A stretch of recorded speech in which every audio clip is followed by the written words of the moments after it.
morning, everybody. I'm so glad and happy to be here today with um, somebody who also hosts a podcast who's called the Godless Granny. I don't know that you put your name out there, but I she do. does. I do. Oh, okay. I make no secret of myself, of my real name. It is Kelly, and a few people call me Kelly. Most people call me Granny, but Okay, there, Granny. but feel free to call me Kelly if you prefer. What do you prefer? I'm good with either one. Okay. Well, so this is Kelly, also known as Granny. Whichever way you want to refer to her is fine. And we are so grateful because Kelly is somebody who I met randomly through another mutual party. And one of the things that we discovered is that at one point in time, Kelly joined a liberal Anabaptist church. So, with that being said, we're going to discuss today what that was like and some of the language and ways that things were back then versus today. Would you like to say good morning? Good morning. Thank you for having me. It's a pleasure to be here. So, thank you. And so, from what I understand, like you joined a very liberal church. And when I say liberal, what I'm thinking is like, as an Amish definition, which is more or less like me um, thinking of them from the Amish perspective, which Hmm. means they're so far out there, y'all. It's like they're so worldly. We just don't even know. We feel like they might have lost their way a little bit. They just they fit in with the world almost. You can't even tell that they're following Christ. Like I just want you to know that. Like that's what we defined as liberal Mennonites. Hmm. Hmm. Hmm. Well, we certainly did not see ourselves as liberals. At the time that I was a member of the church, which was between 1990 and 2011. Um, this was before the great divide between the liberals and the conservatives, and being called a liberal was not the insult that the conservatives consider it to be today. It was just simply a different perspective.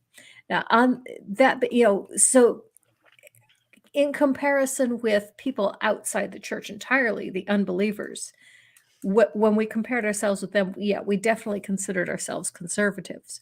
But on the other hand, when we compared ourselves with the rest of the Mennonites and the Amish, we definitely considered ourselves liberal. In fact, that was even written into the slogan of the church at the time. No way. You're Yeah, kidding.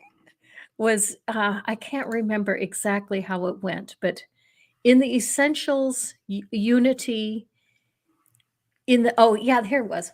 In the essentials, unity, in the non-essentials, liberty, and in all things, charity. That was the slogan of the church, was that if it wasn't in the Bible, we should be liberal about it. And so we did have some liberalism written right into our church slogan.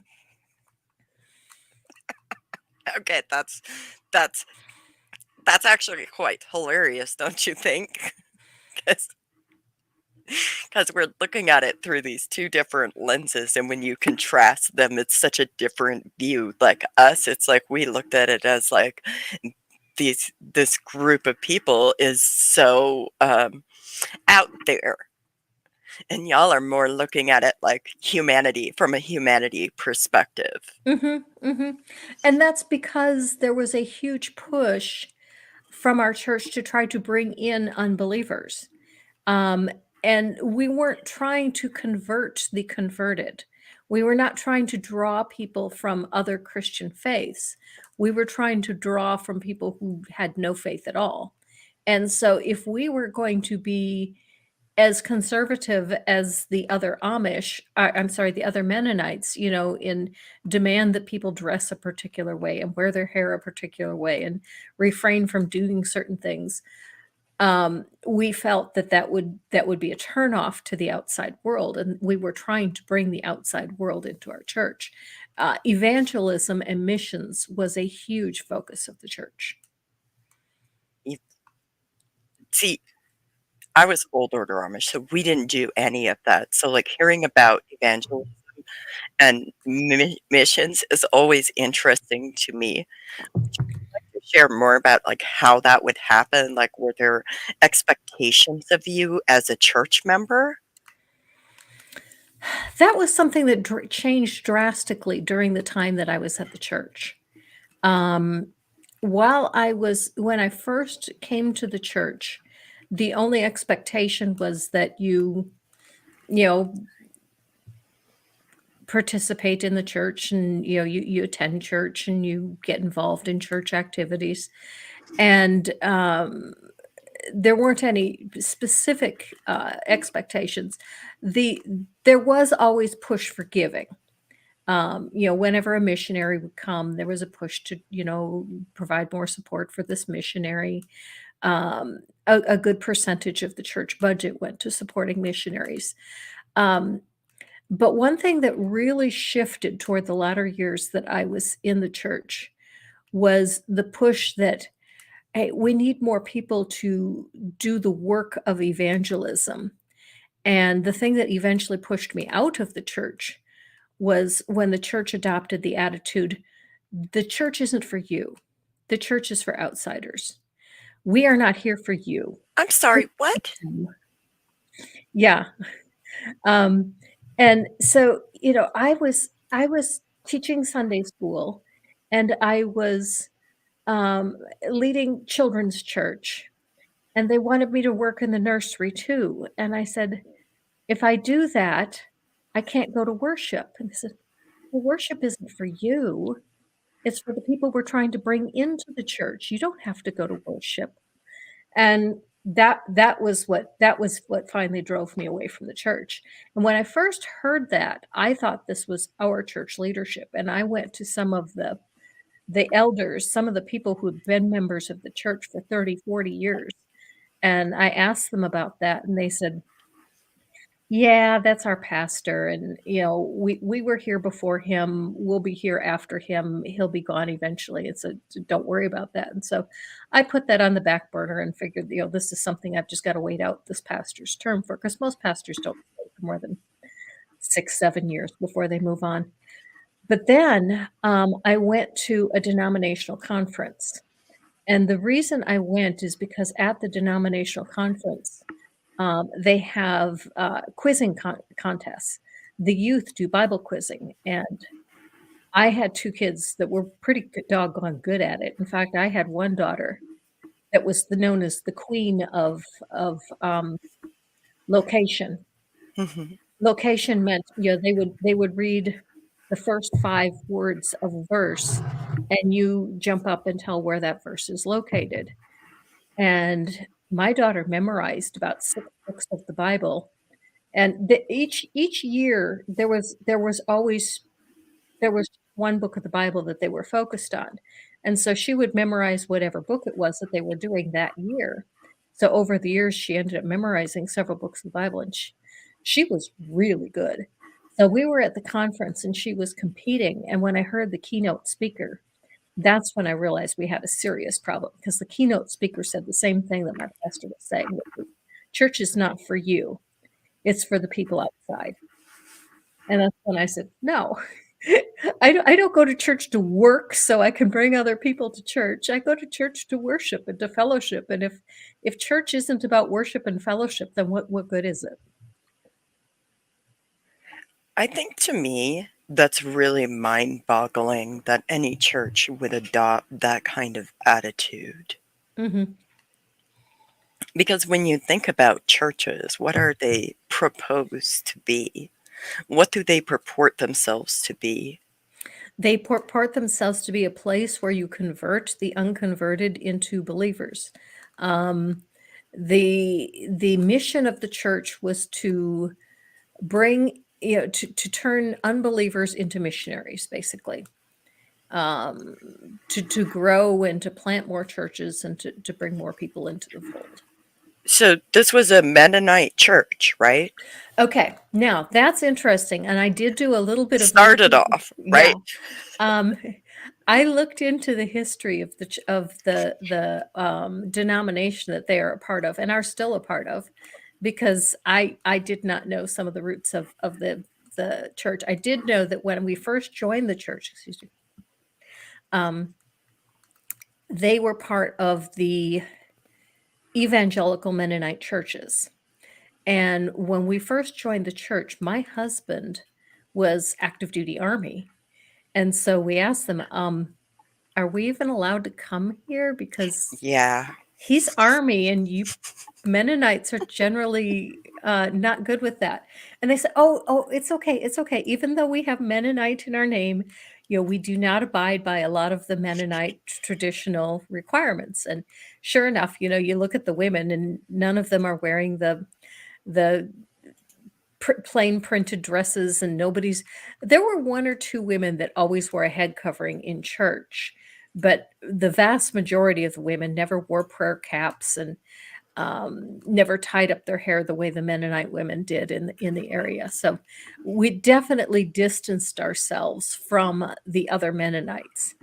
Um, and one of the first things that the church did while I was there was they had a discussion over the sign out front, which said Brookside Church Evangelical Mennonite. And they said, the name Mennonite is kind of a turnoff. And if our point is to try to bring in the lost, let's get rid of that. So they took the Evangelical Mennonite off the sign and just had it say Brookside Church.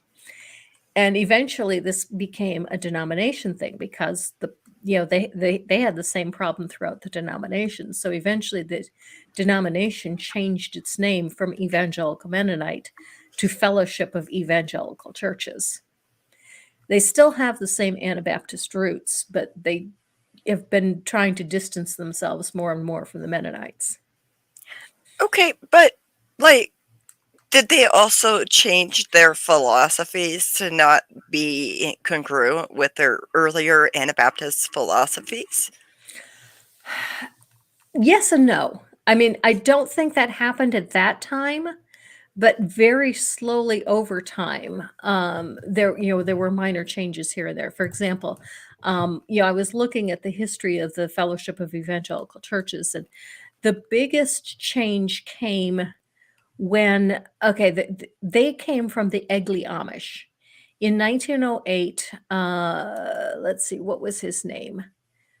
I can't remember his name, but there we go. Well, it just says Bishop Egley. I don't know his first name, but he lived in Bern, Indiana, and Bern is just a little bit south of Fort Wayne, where I was living.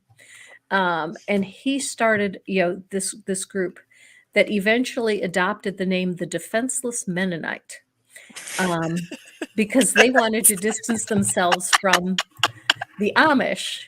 I'm sorry. Hold Mhm. up. The defenseless Mennonites. Right, because they were still very, what's the word? When you're anti-war and Pacifist. thank you. They were very They embroiled were in they were pacifism. still very grounded in pacifism, right? So that's why they call themselves the Defenseless Mennonites. Yeah, I think it's kind of a funny name too, but that's what they were. And one of the things that happened was they shunned education. They felt that education caused you to become more worldly and you were likely to turn away from your faith. But as the church started to get into the idea that they wanted to be more missions and cross-cultural missions, which happened around the turn of the century, around the early 1900s, they were trying to get into that. They realized that their lack of education was holding them back from their own goals. And so that's when they started changing their ideas with regards to education. And that's where the changes began, was as they changed their focus from toward evangelism. And a lot of the idea changes that came within the church all came because, hey, if we're going to reach people outside the church, we can't XYZ.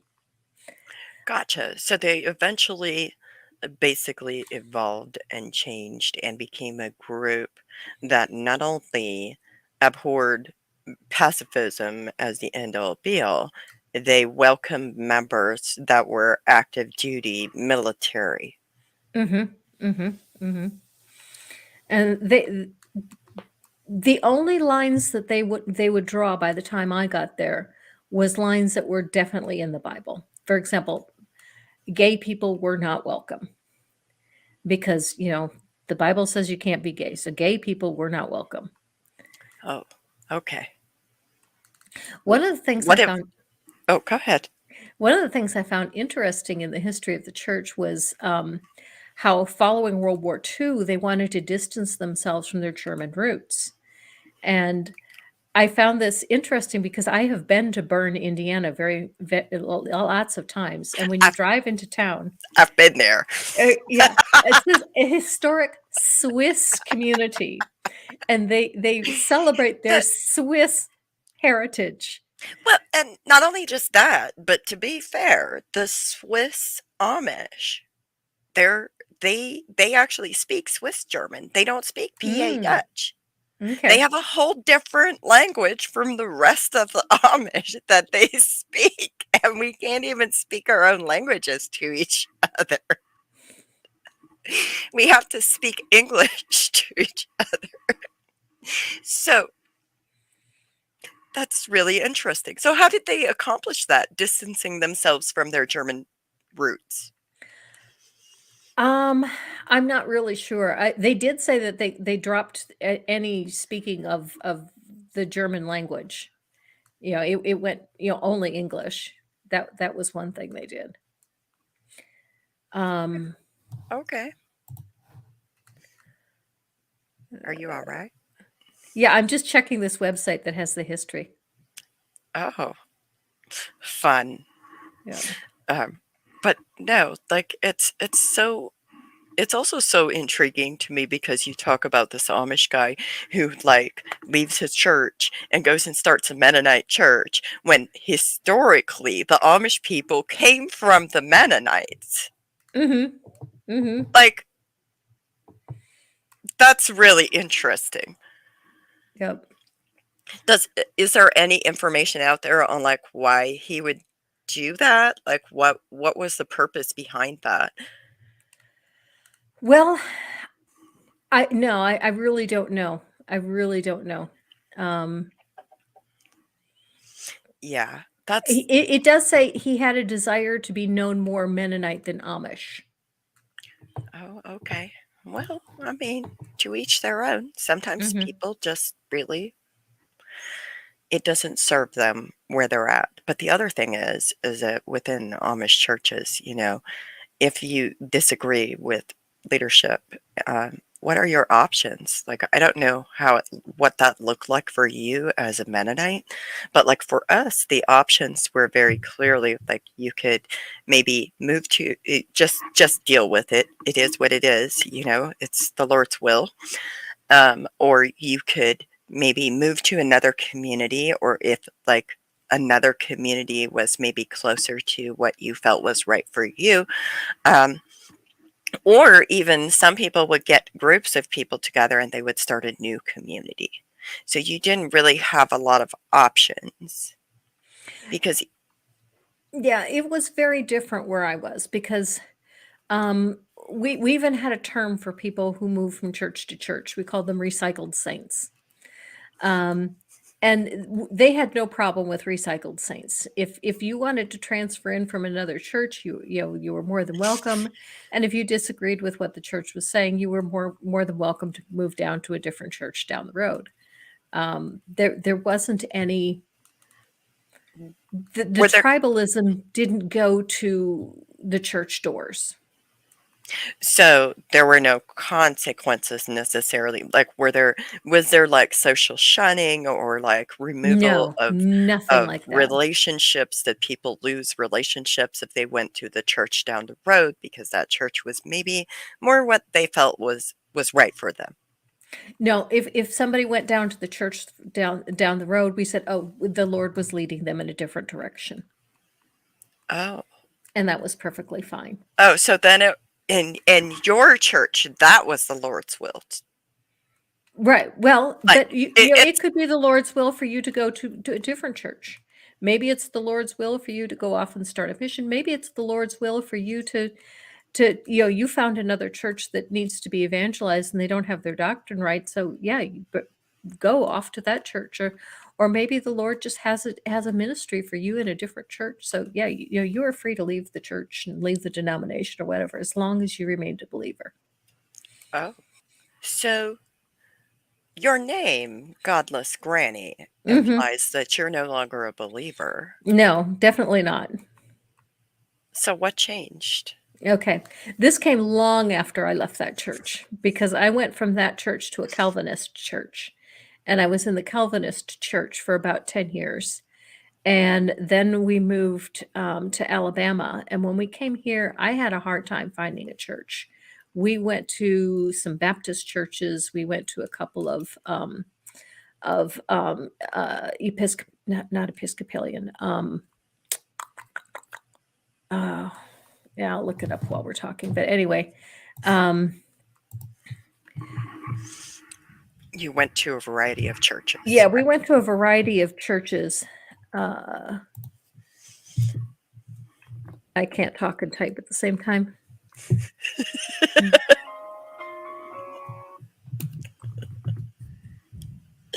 That's quite interesting.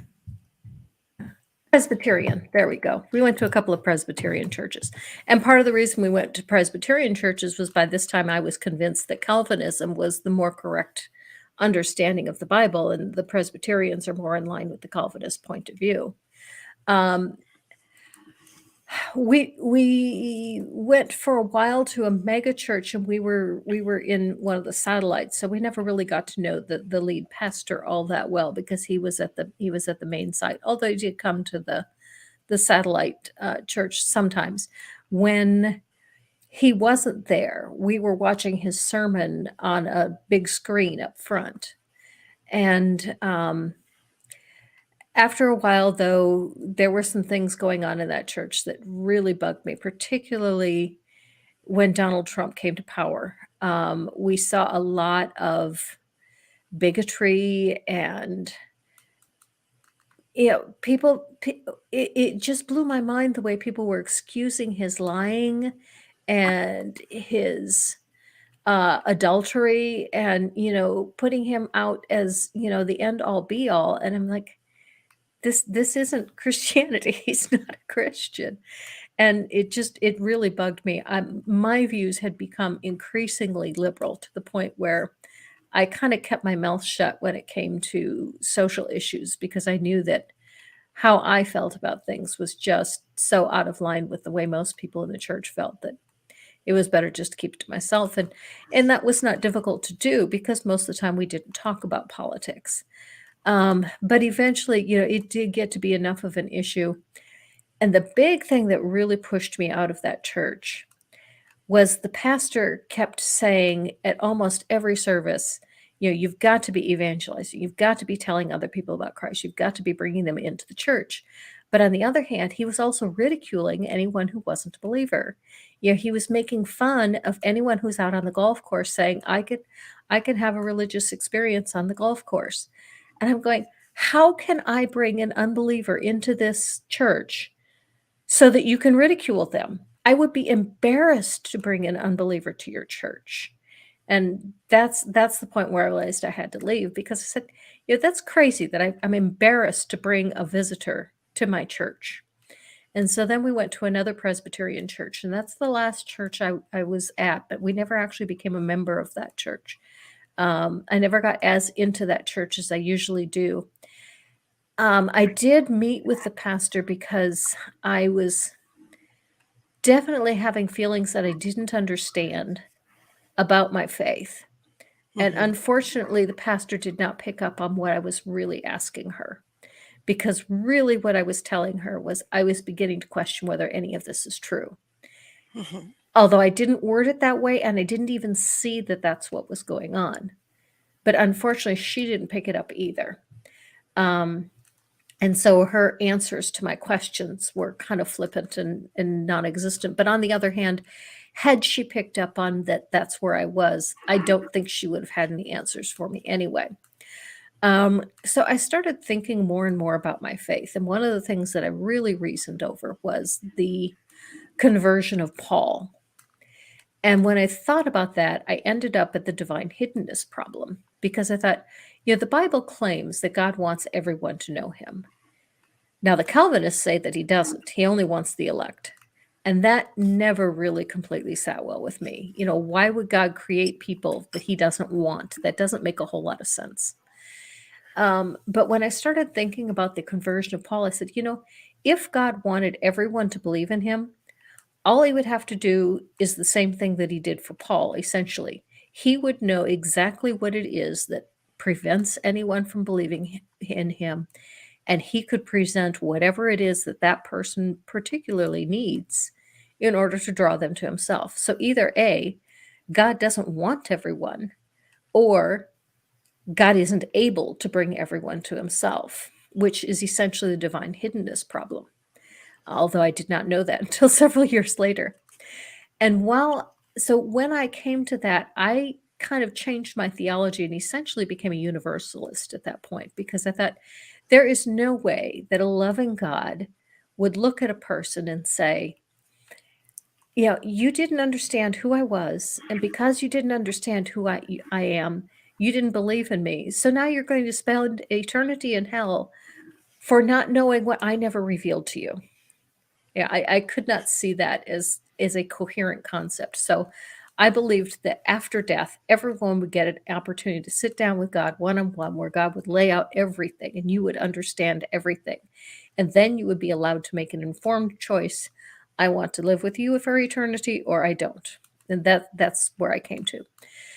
But I still held to biblical inerrancy. And this is the key to why I don't believe, because I was a biblical inerrantist. Is that a word? Um, and then my son came to me and said, Mom, the flood never happened.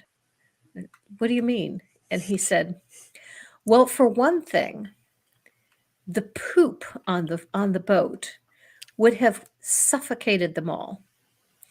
And I knew a little bit about this because in the area where I grew up, I occasionally rode my bike past a pig farm, and you could smell that pig farm before you could see it.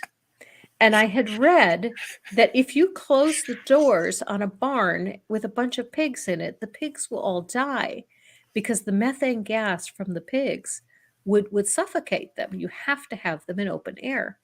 So I thought, well, maybe that's true. So I looked it up. And not only did I find about 3 different websites verifying that, I also found websites talking about all kinds of other issues with Noah's Ark. And so then my son showed me a video, which was Aaron Ra at an Ark protest.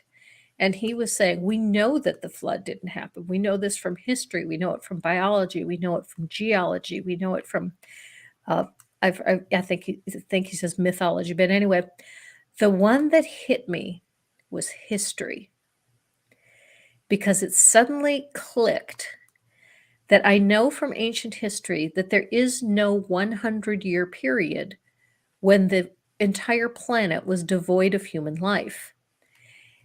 And I know from the flood story that allegedly 8 people land in Babylon, and for 100 years they never disperse until after the Tower of Babel.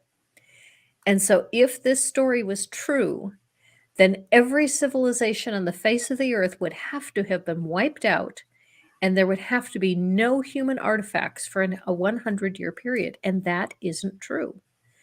And that's what I knew for sure. The flood did not happen. Not that it cannot happen. It did not happen. Okay. So one of our listeners said, good on you. Way back when you were talking about the pastor, I have several comments, which thank you for sharing all of that. It sounds like some of it could have been a little bit alienating and isolating, almost like you mentioned feeling like you were being pushed out of churches. Mm-hmm. Mm-hmm. And then, like, were you ashamed of your church? Like, Oh, yeah. There were was a there couple of churches I left because I was ashamed of the pastor or ashamed of the church. And I mean, like, so here's a question. Like, if like you do, let's just say hypothetically, you do believe in the Bible, right? And you believe that God made everybody in his own image and light. So, I mean, did he in fact make gay people? Did you Did do he what? did he make gay people? Oh, okay. If he Well, made, let's just say yeah. hypothetically, if you Mhm, believe in that, did he mhm. make gay people? So if God made gay people, so then why are your churches questioning God's creation? Well, their response to that would be, well, God also made people that are alcoholics, but God made people who are, prone to theft. Everybody is drawn to sin. Some people are just different, drawn to different sins, and everyone needs to work on overcoming their sin problem, because everyone has a sin problem they want to work on. And the reason that they see homosexuality as being different is because they say they're not even trying. At least the alcoholic recognizes he has a problem and is trying to control his drinking, but a gay person isn't even trying to limit their sexual relationships with gay people. They don't understand that's not the same thing. That's not even remotely close to the same thing. Mhm. Not even remotely close. But then what about the unbelievers? Didn't God also make the unbelievers? Mhm. Mhm. And they see it, God made the unbelievers, but they made the believers with the job of converting the unbelievers. And if there are unbelievers, then that means the believers aren't doing their job. And, those believers need to be praying and preaching and working harder because they're just not getting the job done. Wow. We just have Everything that goes wrong is man's fault. Everything that goes right is God's doing. Oh, is that so? Mhm. But when you're sitting there and your pastor was talking about and mocking the unbelievers, do you think that he saw them as human beings worthy of love and Oh, compassion no. and empathy No. and No. basic human rights? No, not at all. So at that point, what makes him better than any unbeliever? Good question. Good question. Isn't he holding himself as better by doing so? Definitely. But he would say the reason I'm better is because I've been washed in the blood. I've been forgiven. Yes, I'm a sinner, but I've been forgiven and you haven't. You need that. That's what he How would say. does he know that I haven't been forgiven? Well, I'm assuming that you've Does told he him you're have an a stool unbeliever. on the right hand of God? I'm assuming you've told him that you're an unbeliever, and anyone who's an unbeliever is obviously unforgiven. But was he hired? Is there a job application out there where I can apply to be that judge that this pastor is being right then in that moment? Because it sounds like he's saying he's the judge and he Hmm. gets to decide who's worthy in this. He wouldn't say it that way But because he that's would say what he's everyone's. doing. He'd say you are worthy because you're able to do it, but you just don't have it yet. Uh, but You're he worthy gets of. to decide that because he knows my heart, Hmm. even though he's a mere man, just like me. He's just a human Hmm. being. Hmm. Did he apply for a job where he gets to sit and have the ear of God? Like, is God speaking to him? What makes him Oh, he would definitely say yes. did he apply for this? And how is God speaking to him? I think he would say that you don't apply for it, but as soon as you become a believer, God will speak to you. Because That's allegedly the funny. Holy Spirit comes and lives inside of you, and so the Holy Spirit will speak to you at any time. That's funny because I begged the Holy Spirit. I begged. Mhm. If the Holy Spirit existed, it didn't give a shit about me. Mhm. Sorry, not sorry. That's but it's also like one of those things. So who is he to decide? Because if you truly believe, you understand that you are not the one, because doesn't the Bible also tell you, judge not, lest you be judged by the same measure? Mhm. I mean, like I just find so much hypocrisy in that. Isn't that hypocritical? Yeah, they wouldn't see it that way, but yeah, there's no question that that's true. Why wouldn't they see it that way? You'd have to ask him. You'd have to ask him. Also, I love your like coming back with like, let me argue this from the case of somebody in the church. It's so great because It's it's, easy to do, having been there so long. I was a believer for 42 years, and oh that's my, not from birth. I converted at 16. oh my. See, I was born into it and then I Mhm. escaped and then it took me a while, but I found my way and found a way to make my life meaningful, but also like going back to what you were talking about with the churches, and feeling ashamed and feeling like you can't be open and you can't be your authentic self. Like, what changed that you were able to find a way to live your life in a way that made sense to you? And what changed when you did that? I did not go through some of the major changes that a lot of unbelievers do. And part of the reason for that is because I was always the one that was driving the train um, for belief. My Christian life was my life. I mean, this was the driving force in everything that I did. I was at church twice a week. I was teaching Bible study. And early in my marriage, my husband said, "Why can't we just be pew sitters? Why do we have to do all this?" But I really felt that this was what God wanted me to do. So when I deconverted and I no longer believed, I think my husband is actually happier because now he gets to be just a pew sitter like he wants to be. And the pandemic was a great thing for him because now he can go watch his church on his computer, and an hour and a half later he's done watching church, and he never even leaves the house. He doesn't have to get dressed. It doesn't require much commitment on his part. So I'm still married to a believer, although I would call him a rather nominal believer only because, it's not his life the way it was mine. And my family has always been half and half. My parents were unbelievers. Hmm. My older brother is an unbeliever. My sister is a devout Catholic. Hmm. Um, so when I stopped believing, it was not that big a deal. I just moved from this side of the family to that side of the family. um, I think it was the hardest for my sister to accept than anyone else. The person that I most expected to have a problem with it, though, was my oldest daughter, because she is a devout believer. She followed in my footsteps of, we go to every church service and we're involved in the activities, and she is still there, and that's where Hmm. she is with her kids.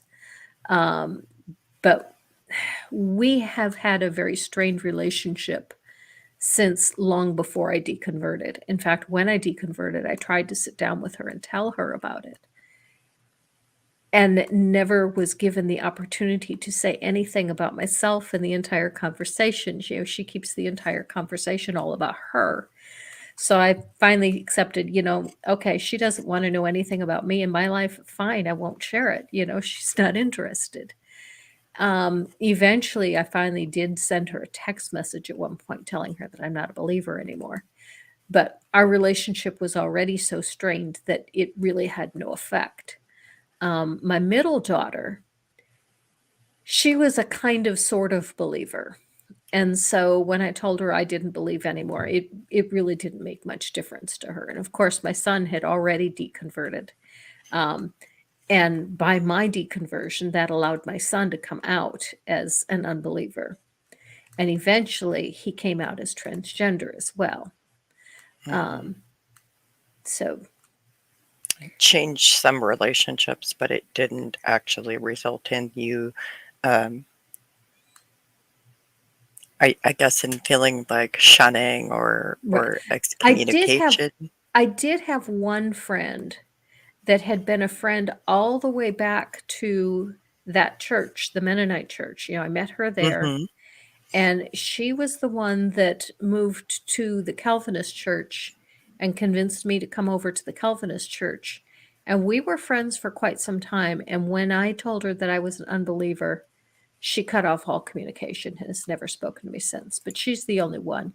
But by then, I had moved to Alabama, and she had moved to another state as well. And we were only speaking like twice a year at that point. So when she cut me off entirely, um, it wasn't that great a loss. It wasn't like it was somebody you spoke to every day or you saw Right, every month, or you were close. You weren't as close with them as you were per se when you were in the same church. right, right. Now, did you make like other connections that felt meaningful to you once that happened?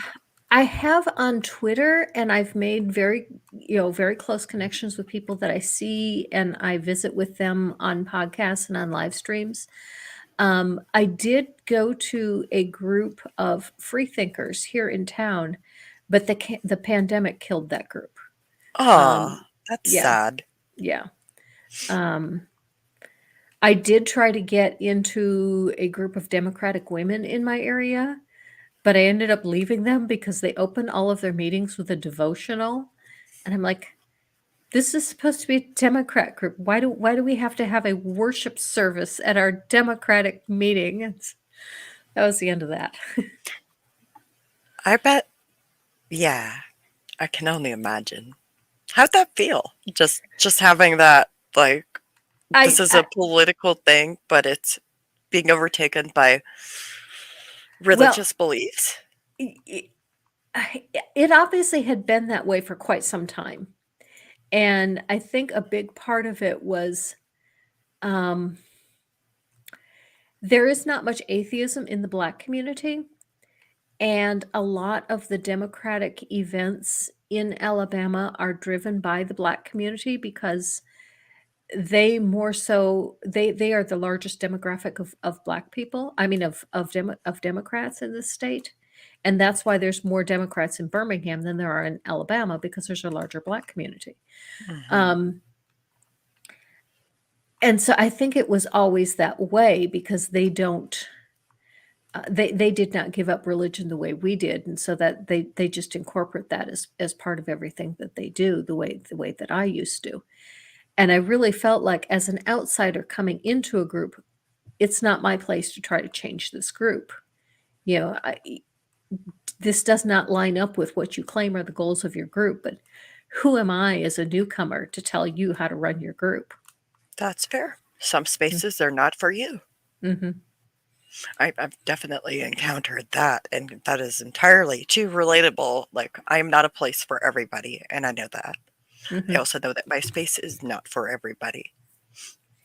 But I think on some levels, when you go public with your life experiences and you speak about them openly and you're a truth speaker, like sometimes, you choose very carefully what you want to be open about and what you want to fight about.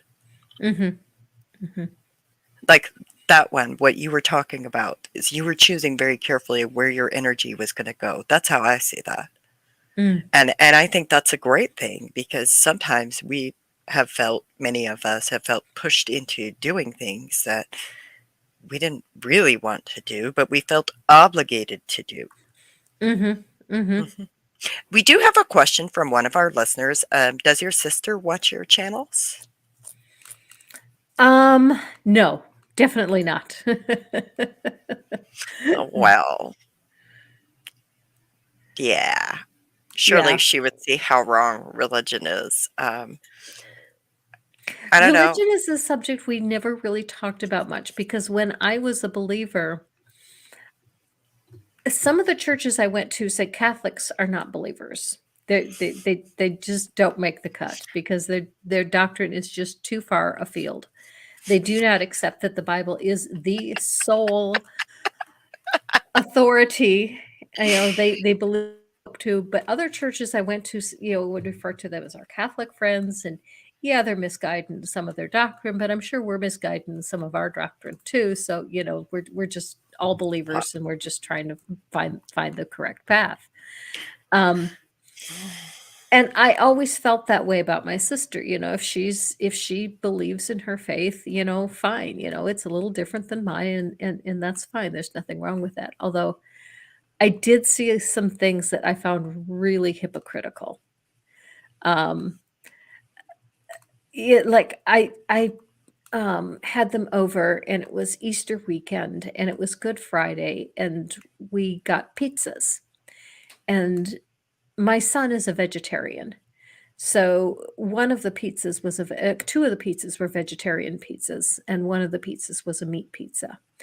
And my niece and nephew each picked up a piece of meat pizza, and their father said, "It's Good Friday, can't have that." So that they immediately put it down and took some cheese pizza instead. Oh yeah, we can't eat meat on Friday. But then hearing some of the things that they say the rest of the week, I'm going, how is it that you are so holding to the doctrine of don't eat meat on Good Friday, but you really don't care about, you know, swearing and, you know, just various other behaviors that are just not in line with your church. But I chuckled at that, and I said that to myself inside, but I never said anything like that on the outside.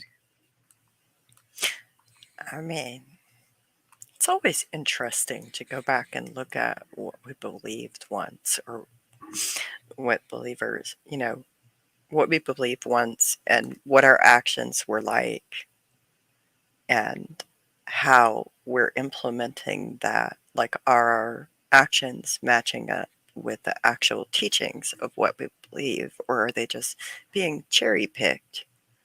Is the doctrine that we're following becoming something that I can agree with wholeheartedly, or is it something that now I feel like is really hypocritical? Yeah. One of the things with my sister was that I always wondered whether she really believed any of it, because she, was raised in the same secular home that I was, and she converted to Catholicism when she fell in love with her husband, and she couldn't get married in the Catholic Church unless she was Catholic. And so she only converted so that she could get married to her husband. And so I never was sure whether she actually believed this stuff or she just went along with it so that she could get married. Well, okay. You mentioned, like, talking about Catholics or unbelievers. Let me Mhm. tell you what I thought about Catholics. Are Okay. you ready for the tea? Mhm. This is Mhm. great. I thought the Catholics were idol worshippers. Mhm. And I have to Mhm. whisper it because it's so shameful. I felt that way about the Orthodox Christian because they pray to their icons. Yeah, I mean, it's just. But then, like, I actually attended a Catholic church service, y'all. Mhm. I really did. No, the church did not burn down when they entered through its holy doors. However, come pause. You know what I have to tell you? Catholic church services felt very familiar in many ways. There were a few differences, but ironically, I do believe that it is very apparent that the Amish churches came from the Catholic Church just by some of their ritualistic practices, Mhm. Mhm. right down to the so we speak like PA Dutch, and then our services and our sermons are in Hochdeutsch, and we sing in Hochdeutsch to worship. So, Mhm. like, all of this is like that, like, kind of like, um, I guess you could say the sermons have evolved. Like, some people will absolutely like implement PA Dutch into the sermons, but it's kind of like that, with the Catholic Church. Like, they have their things in what, Latin. Latin, Mhm. like, and then we had like actual kneeling prayers. Mhm. So does the Catholic Church. Mhm. Like, that's always stuck out to me, is like, it's so apparent. But then there's like the rosary beads, and we had nothing like that. Mhm. And that was completely, and that's where I was like, "Oh, this is why they think they're idol worshippers. This is why. This is why they're idol worshippers." And Well, they have these statues, and yeah. they don't actually pray to the beads. The beads help them keep the count of how many Hail Marys they've said, because you're supposed to say Hail Mary a certain number of times, And then you're supposed to say Our Father a certain number of times. And you go through the rosary beads and, Hail Mary, Hail Mary, Hail Mary. And when you come to a different size bead, that tells you it's time to do an Our Father. I mean, doesn't sound ritualistic at all whatsoever. But anyway, so there's just that. But Oh, funny story from my Catholic days. Okay. Yeah, I told you I was raised in a secular home, and that's not entirely true. My parents were devout Catholic when I was very young. They left the Catholic Church when I was 7. And oh, so I do have some memories of being Catholic when I was very young, but oh I don't my. count that much because I never was Catholic at a time when I was old enough to really understand what it meant. But one of the funniest stories I've always, the hats, the straw hats that we had to wear as young children, they were terrible. The chin strap was so itchy. And I remember one day we went to church and we weren't wearing hats. And I heard this little girl behind us say to her mother, "Why do I have to wear my hat? That little girl isn't wearing a hat." And her mother said, "Well, she has a bow in her hair, so it's okay." Yeah, the Catholic Church was still into the you have to have your head covered, but as long as you had a bow in your hair, that was sufficient. You had your head covered. Wow. I think on my next coffee series, I might have a bow right here. Just to be there. I'm just really gonna go there. Wow. Just how far have the mighty fallen? I'm really that's just amazing. The Mhm. bow. The bow. I always found the Mennonite caps to be funny because the verse that talks about women needing their hair covered, I heard one pastor give a sermon on it that said that the meaning of this verse is so elusive. This verse could mean loose, it could mean tied, it could mean covered, and it could mean uncovered. We're just really not sure what this verse means. And I thought, the Mennonites, they covered all the bases because they've got this little cap that covers a part of your hair. So some of their hair is covered and some of it is uncovered. And they tie it up in a bun in the back. So some of it is tied, but the front of it is loose. We've covered all the bases. It's loose, it's tied, it's covered, and it's uncovered. Well, well, but like hold on, I want to show you something. I got to show you this cuz this is funny. I think it's funny because for some reason I just find myself with this.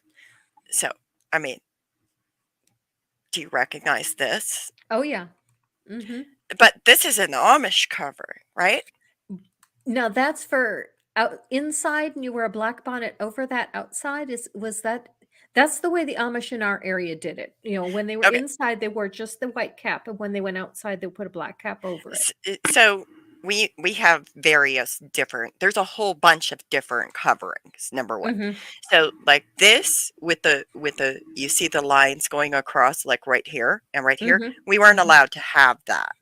Mm. Mhm. That was too worldly. Mm. Okay. Now, the it just had the straight lines across like this. Mhm. Now, those we were inside. We would wear them outside too. Mhm. It wasn't just that we wore them inside. We would wear them outside too.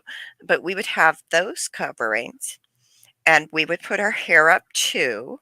Mhm. But then we would tie the strings. Those Mhm. were supposed to be tied properly. Like if you tied them a little bit far down your neck, you were crowding the fence. Mm.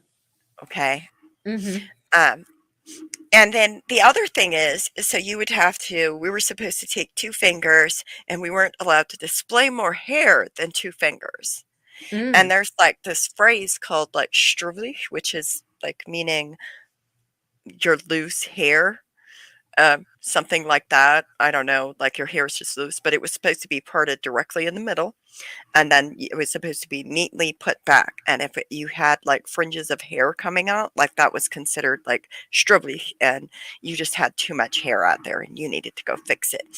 But that was for that specific covering. So as a young child, you will wear a covering made with a different pattern. In some communities, you might wear a covering that's actually made out of a thicker fabric that is made specifically for babies. Mm, Like we, mhm, even little boys sometimes wear coverings as babies. Little mhm, boys wear dresses. mhm, And then as you get older, when your hair starts growing out, they start braiding your hair, then you get a different style of covering. And then you would have like a black covering for home that's made out of broadcloth and very specific style again. And then you would have another one that was made differently, more like this, but not the mhm, same, because your braids in the back are going to affect how that covering fits. And so it's going to have a different shape, kind of, sort of, because of the braids making it misplace some of the things. And that's two, right? Three, four, something like that. Even so far as like in some communities, some of the coverings that the babies wore to church, some mhm, of like they weren't, they had to be made out of a very specific fabric compared to the ones that they were at home were different ones, or the ones they were during the week. It was just, there's a lot of rules around coverings. And then we have a different covering that's called a Schlafkopf, and that's what you sleep in. mm, mhm, And the black thing that you're talking about with like what we put on to go outside. So if it's like, going outside just for normal, some people, some communities, we were allowed to take off our covering and put on a headscarf, koptuch, as you will. It's a square piece of material made out of very specific fabric again. Um, Different communities have different rules surrounding the colors of them. Some of them have bright green ones. They were mm. worldly. Uh huh. I imagine so. Some of them have purple ones, some of them have royal blue ones, some of them are only allowed to have black ones, some of them are allowed to have brown and navy blue, and it just, it all depends on the community. Those are the things that affect them. But we would typically wear them. Some In some communities they would take off the covering and you would put on the headscarf, the kopdu. In other communities, you would take off the covering, put on the headscarf, and then put the covering on top of the headscarf. In other communities, you would put on the covering and leave it on and put the headscarf on top of the covering. There's a lot of rules, my friends. In Mhm, even other communities, you could take the headscarf and put it, like once you took the covering off, you could take the headscarf and tie it around the back, like how people wear a bandana like this, like it's like here, right?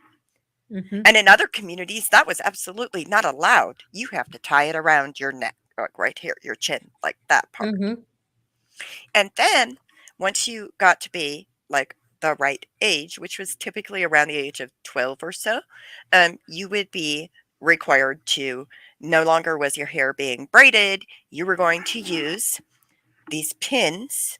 I don't know if y'all can see these, but mhm, hairpins, right? They mhm, look like that. They would dig in your scalp, and you would take a string and you would tie your hair, and then you would fold it all up, and then you would pin it in, and then you even had rubber bands to hold it in place.